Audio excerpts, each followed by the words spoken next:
Creo yo que el Señor ha estado marcando tiempos proféticos bien interesantes, tiempos proféticos bien certeros. Estamos a las puertas de grandes acontecimientos espirituales en este tiempo, ¿sí? Y el ambiente profético no solamente tiene que ver con la palabra profética personal, con la profecía personal que muchos están acostumbrados a escuchar, sino estamos en un tiempo profético donde tenemos que aprender a conocer los tiempos de Dios. Tenemos que aprender a conocer las sazones de Dios, tenemos que aprender a conocer todo lo que está aconteciendo. Y el mundo está viviendo grandes acontecimientos a nivel internacional con lo que vemos. La palabra nos habla de que estamos en principio de dolores, ¿sí? Y estamos viendo tantas cosas que están pasando a nivel del mundo y pareciera que aún está golpeando a un año de esta pandemia. El mundo aún sigue sufriendo, el mundo aún sigue pasando por momentos difíciles. Pero nosotros tenemos que estar muy apercibidos con lo que está sucediendo y muy apercibidos con nuestra vida espiritual. Entonces, cuando vemos nosotros el parámetro en Éxodo capítulo 12, nosotros vemos la Pascua, ¿sí? Y la Pascua tiene una representación muy importante para la vida cristiana, pero la Pascua también tiene una representación muy importante para el pueblo de Israel en ese momento, pero la Pascua también nos estaba hablando a nosotros para este tiempo.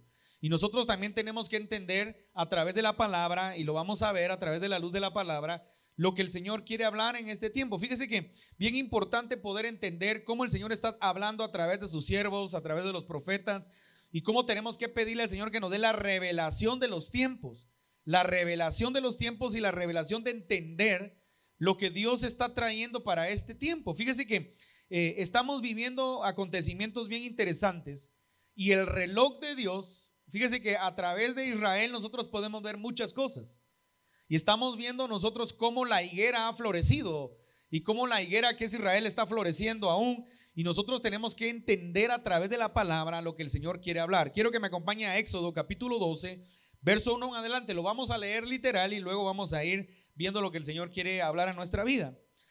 Habló Jehová a Moisés, Éxodo capítulo 12, verso 1. Habló Jehová a Moisés y a Aarón en la tierra de Egipto, diciendo: este mes os será principio de los meses, para vosotros será este el primero en los meses del año. Hablad a toda la congregación de Israel, diciendo: en el 10 de este mes, tómese cada uno un cordero según la familia de los padres, un cordero por familia. Mas si la familia fuere tan pequeña que no baste para comer el cordero, entonces él y su vecino inmediato a su casa tomarán uno según el número de las personas. Conforme al comer de cada hombre haréis la cuenta sobre el cordero. El animal será sin defecto, macho de un año. Lo tomaréis de las ovejas o de las cabras y lo guardaréis hasta el día 14 de este mes, y lo inmolará toda la congregación del pueblo de Israel entre las dos tardes. Y tomarán de la sangre y la pondrán en los dos postes y en el dintel de las casas en que lo han de comer. Y aquella noche comerán la carne asada al fuego y panes sin levadura, con hierbas amargas lo comerán. Ninguna cosa comeréis de él cruda, ni cocida en agua, sino asada al fuego, su cabeza con sus pies y sus entrañas. Ninguna cosa dejaréis de él hasta la mañana, y lo que quedare hasta la mañana lo quemaréis en el fuego. Y lo comeréis así ceñidos vuestros lomos, vuestro calzado y vuestros pies, y vuestro bordón y vuestra mano, y lo comeréis apresuradamente. Es la Pascua de Jehová. Pues yo pasaré aquella noche por la tierra de Egipto y heriré a todo primogénito en la tierra de Egipto, así de los hombres como de las bestias, y ejecutaré mis juicios en todos los dioses de Egipto. Yo Jehová, y la sangre os será por señal en las casas donde vosotros estéis, y veré la sangre y pasaré de vosotros, y no habrá en vosotros plaga de mortandad cuando hiera la tierra de Egipto.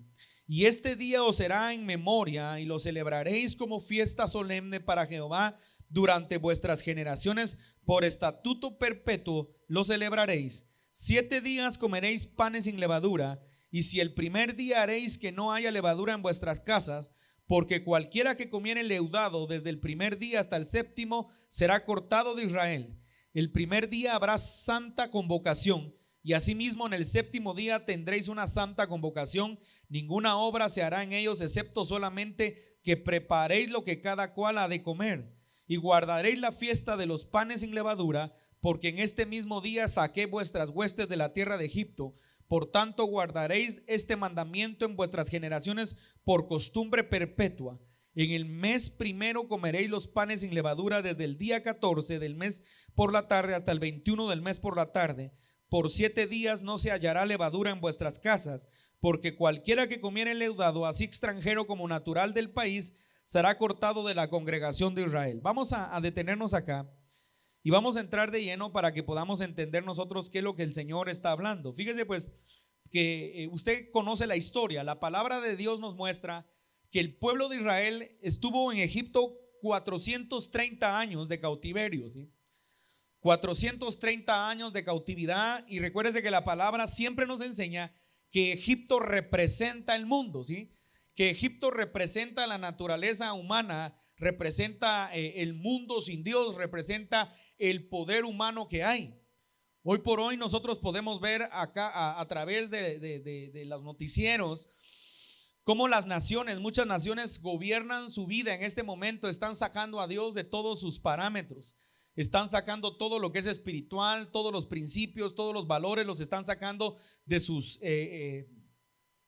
leyes, de sus ordenanzas.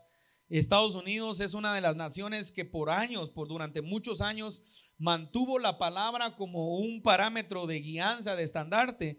Sin embargo, ha estado sacando todos los principios bíblicos, los ha estado sacando de su cultura, de su enseñanza, y hoy podemos ver nosotros cómo le está abriendo puertas a muchas cosas que verdaderamente están en contra de lo que es natural, en contra de lo que es normal, llamémosle nosotros así, o en contra de lo que la palabra dice. Vemos nosotros a este presidente Biden ahora que ha entrado, cómo él está a favor de toda una agenda globalista, de toda una agenda que está en contra de la concepción humana, etcétera, etcétera. Entonces, cuando nosotros vemos todo esto, vemos nosotros y hacemos el paralelo de Israel, ¿sí? Y vemos el paralelo de Israel en Egipto. Y en Egipto vemos nosotros una misma figura. Fíjese que leímos todo este pasaje para que podamos entender. Primer punto, podamos entender que Dios vino y Dios tuvo que implementar la Pascua para poder demostrar la purificación de su pueblo, ¿sí? Tuvo que traer la Pascua para poder traer derramamiento de sangre y para que la gente pudiera entender el sacrificio del Cordero Pascual, ¿sí?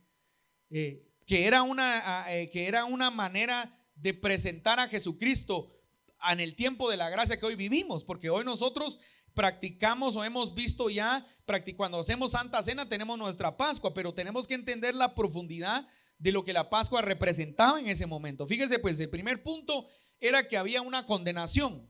Nosotros tenemos que entender que el pueblo de Israel tenía una condenación. Romanos 3:23 dice: por cuanto todos pecaron, están destituidos de la gloria de Dios. Entonces la maldición de la muerte estaba vigente, había una condenación.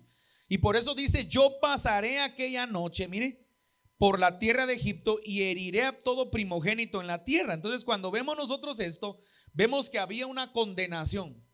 Y Dios quería manifestarse al pueblo de Israel como hoy se quiere manifestar a nosotros, para que podamos entender nosotros que a través de su sangre nosotros hoy tenemos libertad.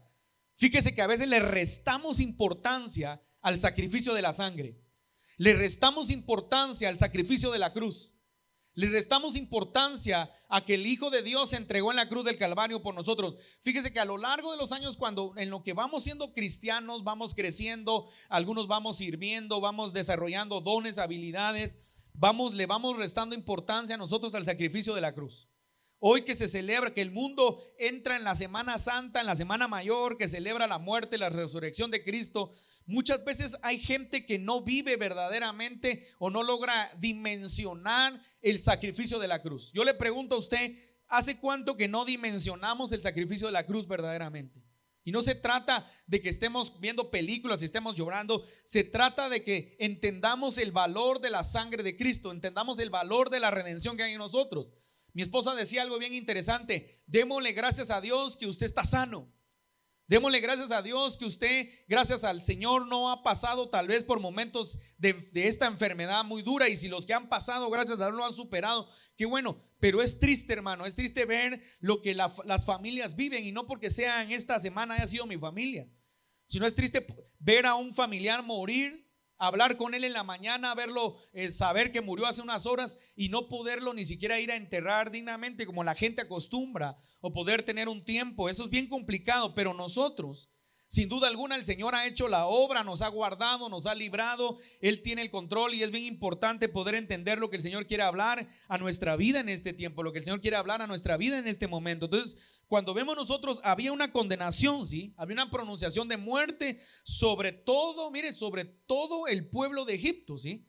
Y esto es bien interesante poder entender, porque la Biblia dice, Romanos 3:23, por cuanto todos pecaron, están destituidos de la gloria de Dios. Ahora entendamos esto bien interesante. El pueblo de Israel que estaba en Egipto no tenía voy a utilizar esto, un privilegio, sino dice la palabra de Dios que todo Egipto estaba bajo maldición de muerte en ese momento. Y es bien interesante poder entender lo que Dios les habla. Dice, pues yo pasaré aquella noche por la tierra de Egipto y heriré a todo primogénito en la tierra de Egipto. Y es la condición de la ley. Esa era la condición de la ley, que por cuanto todos hemos pecado, todos habían pecado, estaban destituidos de la gloria de Dios, porque el pecado nos aleja de Dios. El pecado alejaba al pueblo de Dios. El pecado tenía a Israel completamente alejado de Dios. Ahora, imagínense todas las costumbres que Israel aprendió en Egipto. Hay muchas cosas que tienen que ser muy cuidadosas de enseñar, porque a veces si no las enseñamos con cuidado, la gente las puede malinterpretar y las puede malentender. Pero el pueblo de Israel en Egipto adquirió un montón de costumbres equivocadas, de costumbres pecaminosas, de costumbres de idolatría, etcétera.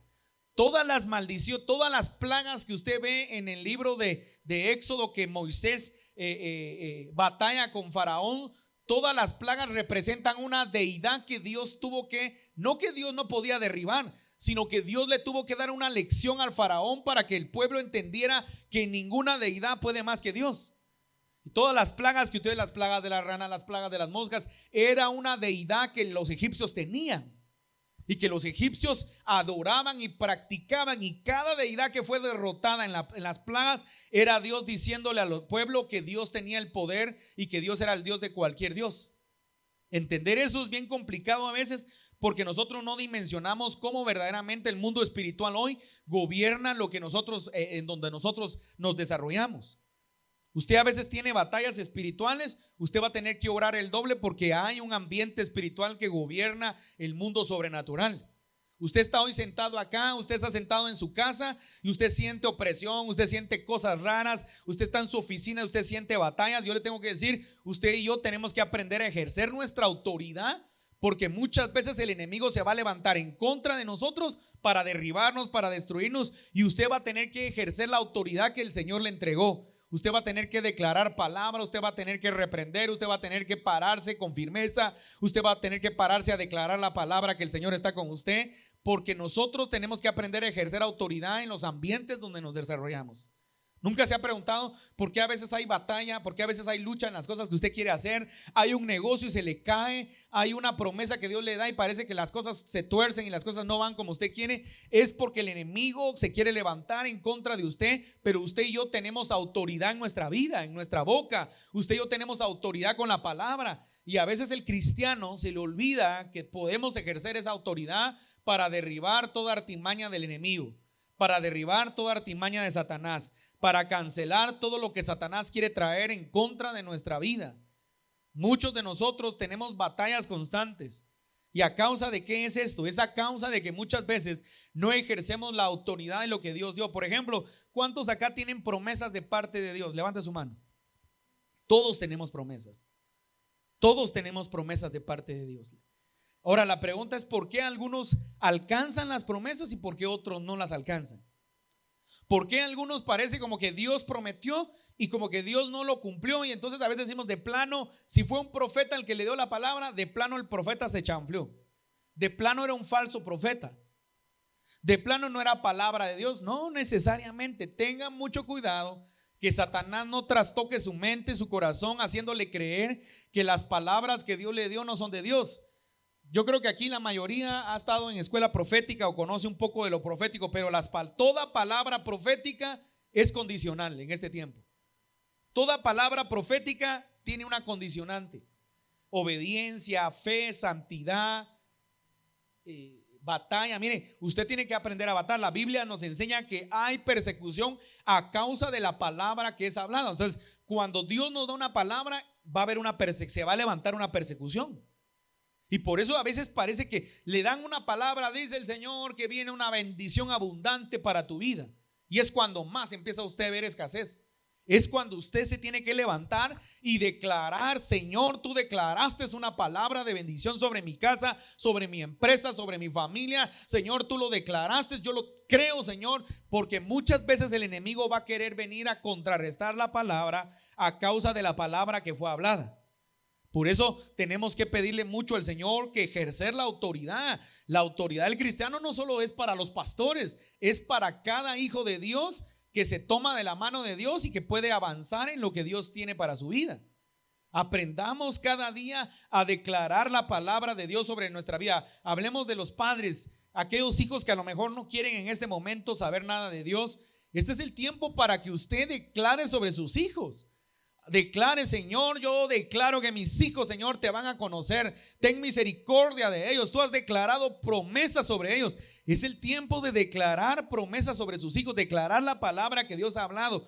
Pero muchas veces la batalla viene en nuestra vida. ¿Y sabe qué es lo peor? Que a veces hasta nosotros mismos nos desanimamos. Usted está buscando, su gente no quiere, usted se desanima. Yo lo motivo: no se desanime.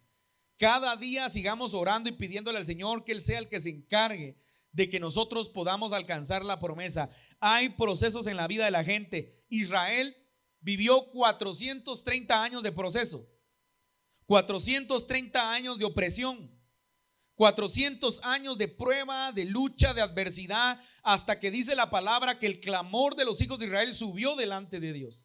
Sin embargo, Dios ya había hablado, ya había profetizado, porque Dios le habla a Abraham y le dice: mi pueblo, tu generación estará presa en Egipto. Le da la palabra. Entonces nosotros tenemos una promesa de Dios. Mire, sustitución, sustituir. Mire, tómese cada uno un cordero. El cordero representa sustitución. Mire, un cordero por familia. Mire, entonces, ¿qué significa esto? San Juan 1:29. San Juan 1:29. Quiero que me acompañen a San Juan 1:29, los que tienen ahí su Biblia.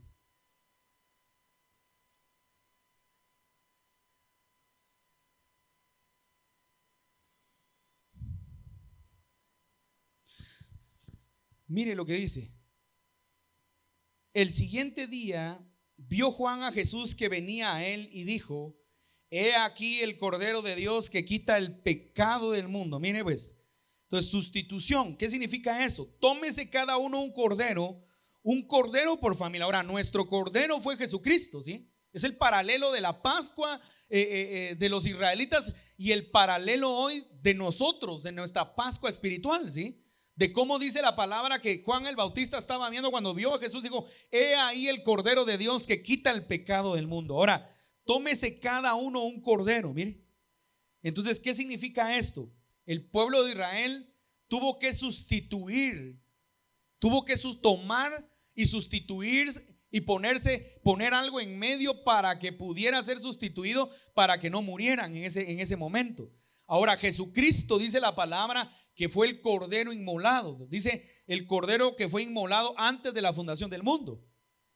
El valor de esa sangre no podemos nosotros despreciarla ni olvidarnos, porque nosotros muchas veces, hermano, venimos a la vida cristiana, buscamos del Señor, pero nos vamos olvidando de los puntos elementales de nuestra salvación. Nos vamos olvidando de los puntos elementales de lo que Jesucristo ha hecho en nuestra vida. Y nosotros tenemos que tener muy claro en este tiempo el poder que hay en la sangre. Por eso ha escuchado usted los cantos que habla que hay poder en la sangre de Jesús, ¿sí? Hay poder en Jesús. Pero muchas veces no dimensionamos realmente ese poder, porque lo hemos escuchado solamente en cánticos. Hay poder, poder, sin igual poder en Jesús, ¿verdad? Cantamos cánticos, pero no dimensionamos el poder verdaderamente de Jesús. Declaramos a veces palabra, pero no lo estamos creyendo. Yo no sé cuánto les ha pasado, pero a veces estamos leyendo la palabra, pero no creemos realmente en el poder de Dios.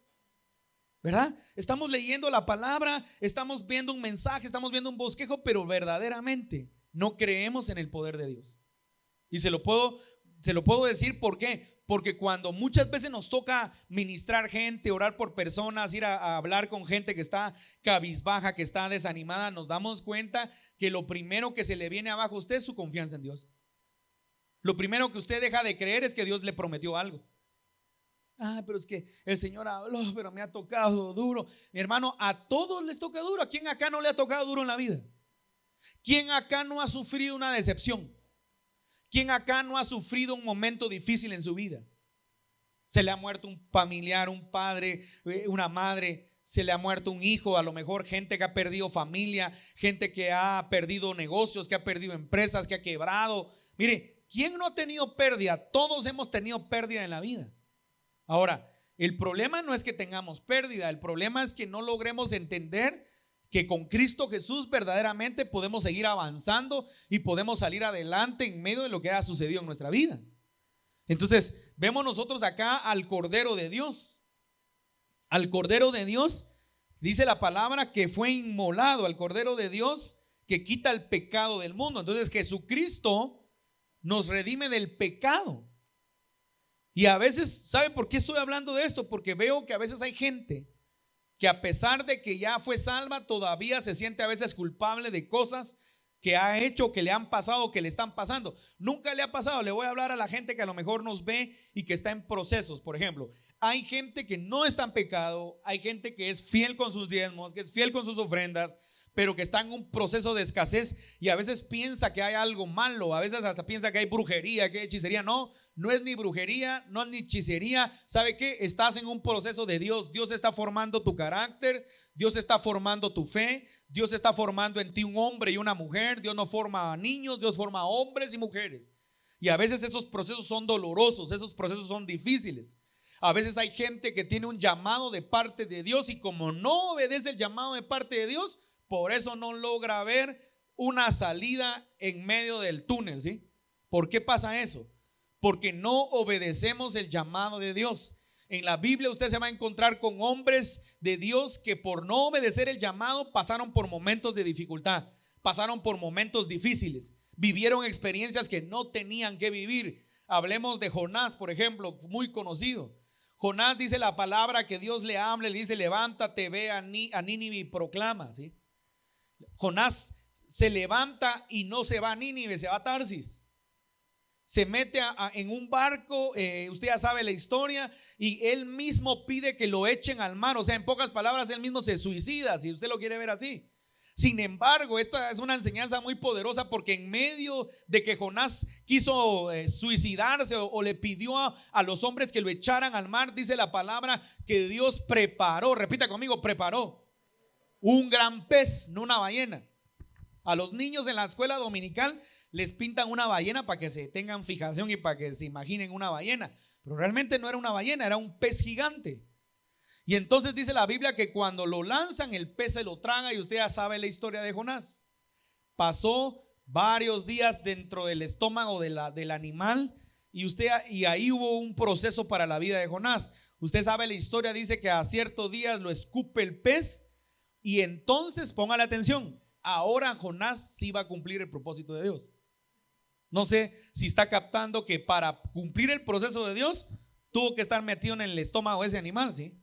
Ahora, hay mucho que hablar, ¿verdad? ¿A qué sabrán las tripas de pescado adentro?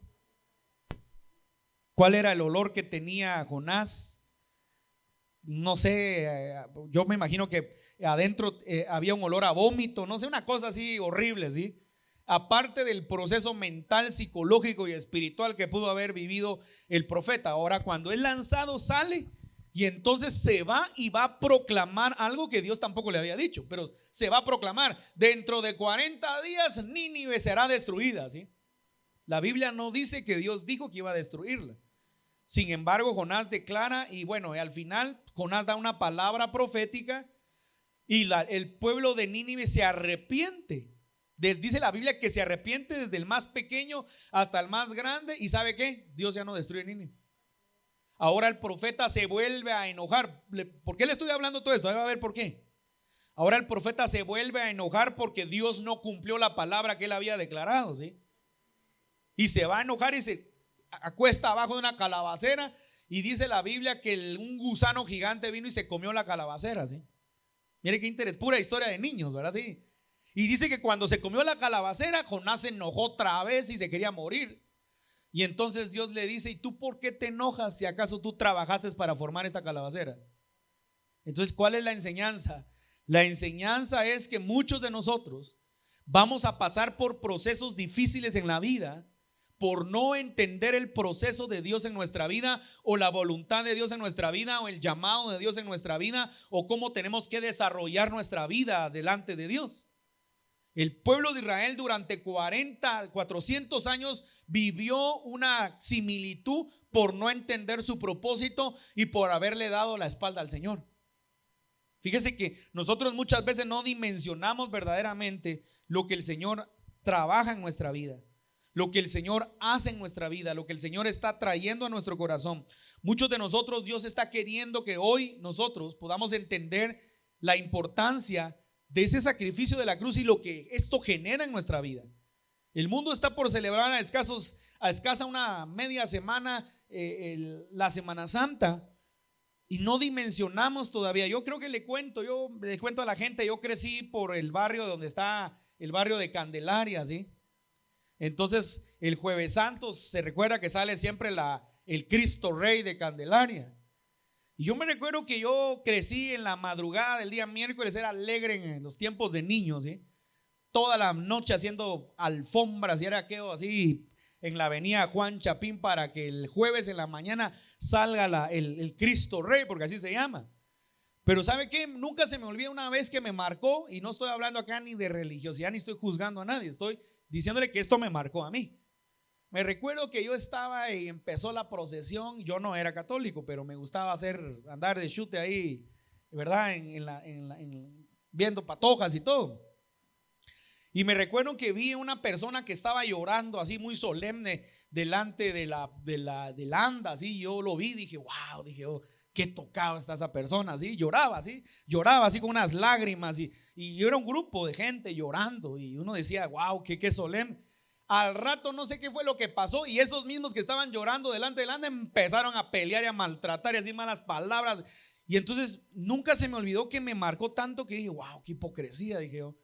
Porque no puede ser posible que estén llorando viendo a Jesús pasar, entre comillas, y en 5 segundos, porque alguien los empujó, empiezan a maltratar y a insultar, y se armó un pleito de película. Entonces, ¿por qué le pongo este ejemplo? Porque muchos de nosotros vivimos una vida así hipócrita, religiosa, ¿sí? Estamos en la iglesia, nos echamos nuestras lágrimas, nuestra cuota de lágrimas delante de Dios. Y un día yo enseñé de esto hace muchos años. Me recuerdo que una hermana le fue a decir a otro pastor: pastor, el pastor Pablito dijo que ya no hay que llorar. No, hombre, yo no le estoy diciendo que no hay que llorar, usted llore. Yo lo que le digo es que a veces somos muy hipócritas, ¿sí? Lloramos, nos echamos la cuota de lágrimas, pero no hay un cambio en nuestra vida verdadera. No hay un cambio radical en nosotros como personas, como cristianos. Entonces nosotros no se trata solo de venir a llorar y echar la cuota de lágrimas, se trata de cambiar nuestra vida delante de Dios. Entonces el pueblo de Israel sufrió a causa de vivir una vida de contaminación y de vivir una vida donde se olvidó completamente de Dios. Mire, otro punto importante, apropiación, mire. Y tomarán de la sangre, y la sangre os será por señal en las casas donde vosotros estéis, en el versículo 7-12. Ahora importante, porque se apropiaron de la sangre. El pueblo de Israel tenía que apropiarse de esa sangre. Fíjese que esta era la Pascua. La Pascua, hoy en este día, allá en Israel se celebra, están celebrando el Pesaj, ¿sí? Están celebrando la Pascua. Pero mire esto, mire. Y tomarán de la sangre, y la sangre os será por señal en las casas de vosotros, donde vosotros estéis. Entonces, la muerte del cordero no les valía nada si no aplicaban la sangre en los dinteles de sus puertas. Y esto es igual un paralelo hoy en día. La muerte de Cristo no sirve de nada, hermano, si usted no cree en el poder de la sangre en su vida. O sea, no sirve de nada.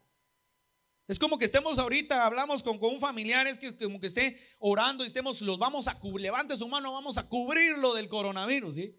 Pero si usted no se cuida, usted es un descuidado, usted anda saliendo a la calle sin necesidad de salir, anda en fiesta, le va a pasar algo, mañana se va a enfermar. ¿Me explico? Porque hay gente que parece que no cree en nada de esto. Yo voy a respetar a algunos pastores porque veo algunos pastores que salen hasta diciendo que el virus no existe, que la pandemia es una farsa. Bueno, yo no sé si, que con el respeto de ellos, yo no sé si ellos dicen eso hasta que no se les muera un familiar. Pero cuando no miren morir a un familiar, no sé si van a seguir diciendo lo mismo.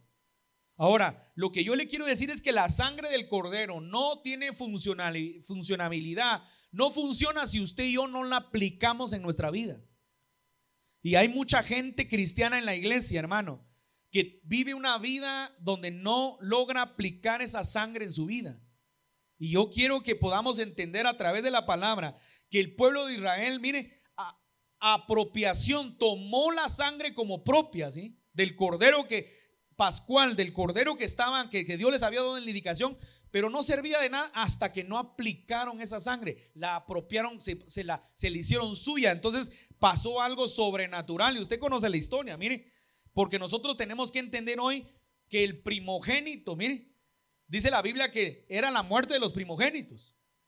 Y ahí no estaba preguntando Dios si era judío, si era israelita o era egipcio. El ángel iba a pasar y se iba a llevar al primogénito. Lo que marcaba la diferencia era la sangre. Y eso es algo bien importante que entendamos hoy, hermanos. Lo que marca la diferencia en usted y yo es la sangre de Cristo sobre su vida. Es la sangre de Cristo sobre usted. Eso es lo que marca la diferencia en su vida y es lo que muchas veces no dimensionamos lo que Dios quiere traer a nuestra vida. Dios quiere traer cosas nuevas a nuestra vida, pero la gente, hermano, la gente se olvida. La gente, mire, no sé si ha visto eso, yo lo toco y no es porque a veces dice, el pastor está molesto. No, ¿sabe qué me duele a veces? Que somos muy interesados. Queremos que Dios bendiga nuestra vida, pero no queremos buscar a Dios. Queremos que Dios se ocupe de nuestra empresa, pero no le dedicamos nuestra empresa al Señor o no estamos al día con el Señor en muchos aspectos. Queremos que Dios bendiga nuestra cartera, pero somos tacaños para entregarle algo al Señor. Estoy hablando a la general. Yo sé que aquí hay gente que es fiel y gente que le cree al Señor. Pero hermano, mi pastor decía, somos miserables, hermano. Somos unos desgraciados, ¿sí? Desgraciados sin gracia. ¿Por qué? Porque nunca buscamos a Dios con un corazón sincero. Está cansado, no se levanta para buscar a Dios. Está adormitado, mejor se queda. Tiene hambre, mejor ya no salgo porque tenía mucha hambre. Hermano, pero ¿sabe qué? Es interesante ver la gente del mundo. La gente que, por ejemplo, es fanático al fútbol. Hay gente que se levantaba, bueno, ahorita no sé cómo están los partidos. Se levantan, se iban a ver el partido, no están pensando. Cuando es el mundial, hay gente que ni siquiera se queda en hoteles, se quedan en los parques a dormir con tal de ir a ver los partidos, ¿sí? Y no llevan ni dinero para comer, andan por fe, porque andan casi que a eso se le puede llamar, a ver qué come con el hecho de estar en el mundial, ¿sí? Hablemos, esa es una pasión humana, pero ¿por qué no somos así apasionados para buscar al Señor? ¿Por qué no somos así apasionados para alabar al Señor? Vamos perdiendo la pasión verdaderamente del sacrificio de la cruz. Vamos avanzando rápidamente, mire, quiero que dice, y veré, en el versículo 13 dice, y veré la sangre y pasaré de largo en cuanto a vosotros. Mire, entonces,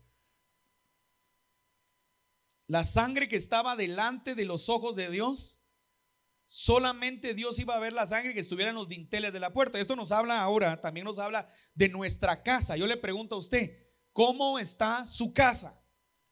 ¿Cómo está el orden de su casa en este momento? La gente quiere que Dios haga milagros, la gente quiere que Dios obre, la gente quiere que Dios se manifieste, pero la casa está desordenada. ¿Se recuerda el profeta Isaías? Si no estoy mal, es el que llega con el rey Ezequías y le dice, trae una palabra para ti, y entonces le da una palabra que nadie quiere oír, ¿verdad? Ordena tu casa porque te vas a morir.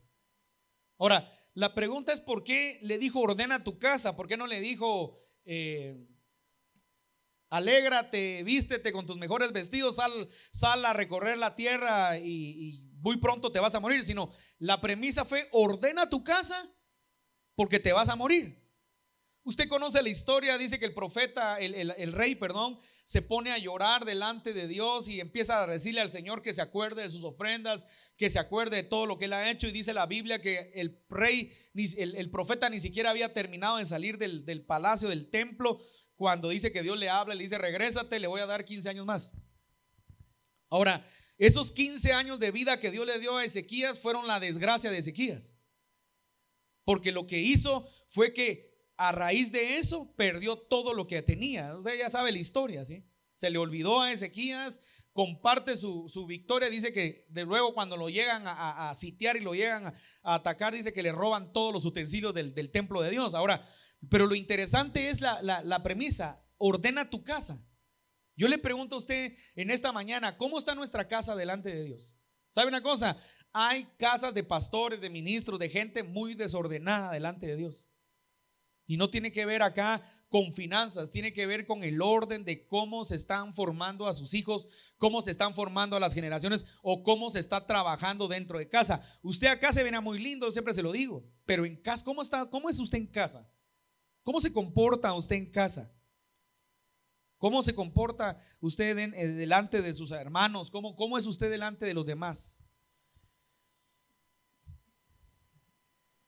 Fíjese que muchas veces nosotros venimos a la iglesia y no nos percatamos realmente de cómo estamos viviendo nuestra vida, ¿sí? 1 Corintios 5, perdón.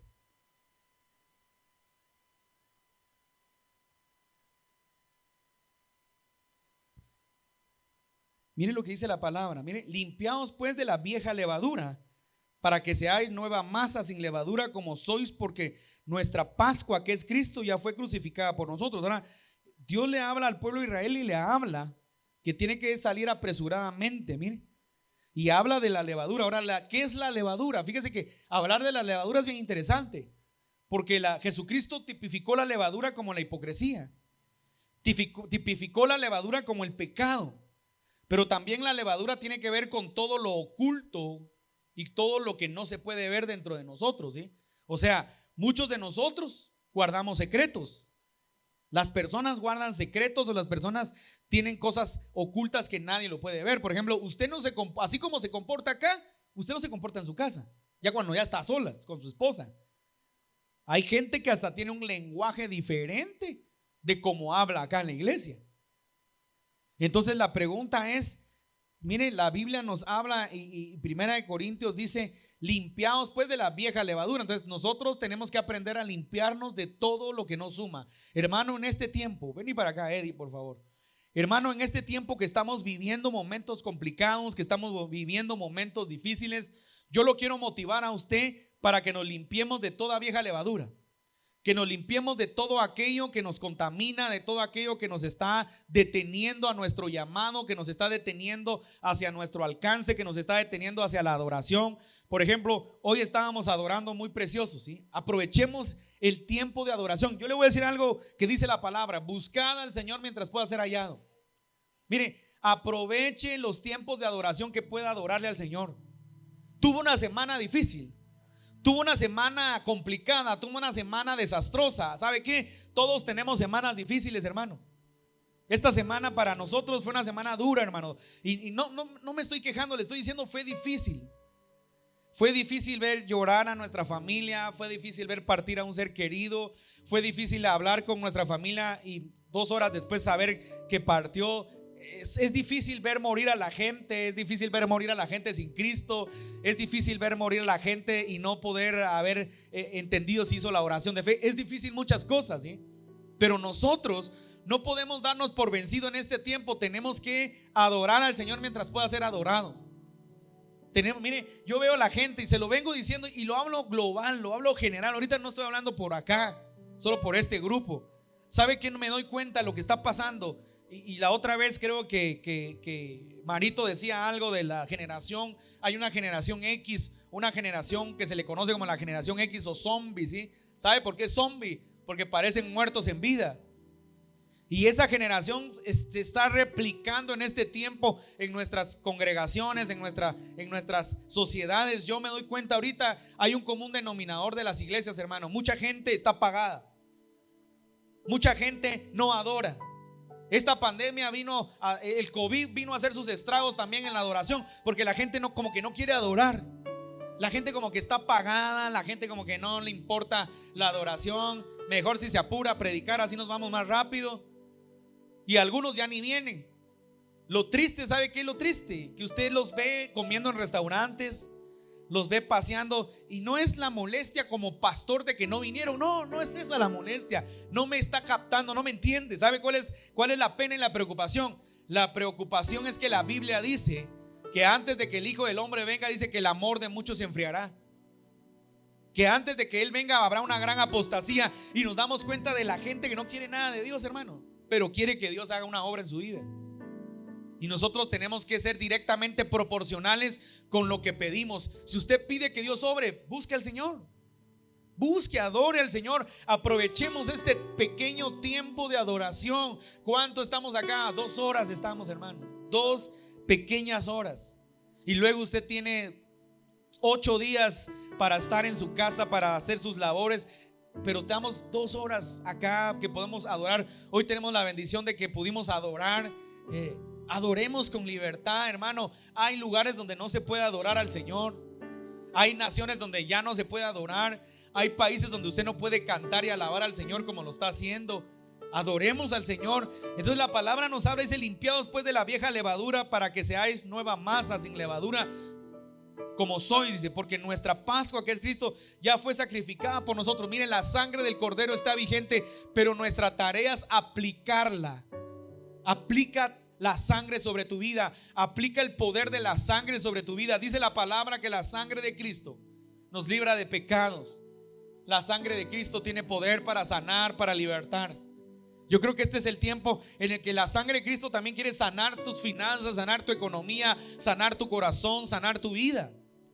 Pero está en nosotros aplicar lo que el Señor quiere traer. Isaías 30:15, rápidamente.